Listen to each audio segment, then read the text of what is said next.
Mahigit 2 milyong pisong ipon at mga alakas daw ng isang senior citizen sa Binangonan, Rizal. Naubos umano sa kauutang ng dati niyang tenant. Ilang taon na yun, simula nung nagtitinda ako talaga ng bagoong. Inipon ko po yun, nak. Pero ginanon nila ako. Sobrang hirap ang ginawa nila sa akin. Eto, ano naman ho ito? Parang mayroong love letter dito. Ano ho itong sulat na ito? Yan yung matanda po na nangangako na magbabayad po siya, 125 po yan. Tapos sabi niya, huwag kang mag-alala, babayaran ko yan. So gumawa siya ng liham na ito para pagpapatunay sa'yo na magbabayad siya. Opo, 2021 pa po. May pirma ho ba siya dyan? Ito? Opo. Yun, siya yun. Ito yun. Opo. Eto, may dollar dito. Ito ba yung binabanggit mong dollar? Opo. Ba't nag-interesado rin sila sa dollar? Ayaw nila ng peso? Kasi wala na po talaga akong makukuha Okay. pera eh. Tapos sabi niya, sige, papalitan pa, doble po yan. Triple pa. Kasama ang resibo, pinuntahan ni Aling Dali sa Laguna ang tinutuluyang bahay ng dati niyang tenant na si Mary Ann. Una naming sinadya ang barangay hall ng Longos, Kalayaan, Laguna.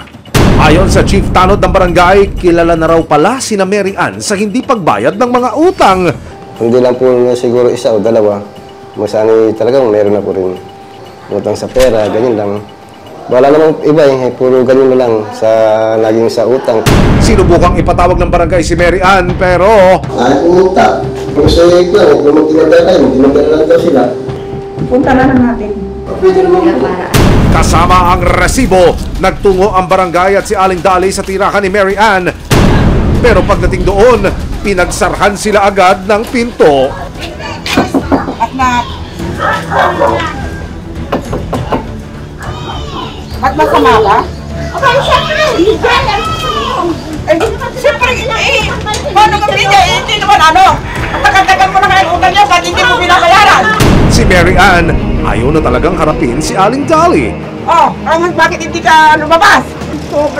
Sobra na kayo, inubos niyo ang pera ko! Kaya mo lumabas kung talagang matapang ka, lumabas ka! Ilabas mo yung manugang mo at yung anak mo! Mag-usap tayo! Ilang taon na yung utang nyo!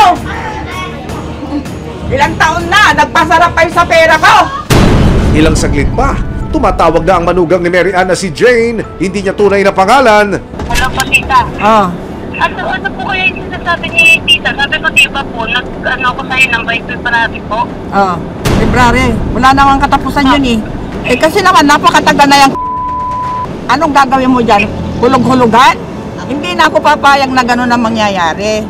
Ang sabi mo, mag-a-abroad ka na, ilalayasan mo na yung utang mo. Kahit na mag-abroad ka, pababalikin kita. Tita, hindi ganito. By February pa po, hindi po ako makakalis hanggat may kaso po akong ganyan.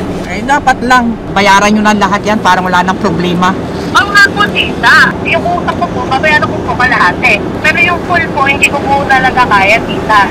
Matapos makausap ni Aling Dali ang 2 sa 3 nangutang daw sa kanya, bigo pa rin siyang makapaningil. Ang huli niyang pag-asa, ang anak na mismo ni Mary Ann na si Billy, hindi niya tunay na pangalan.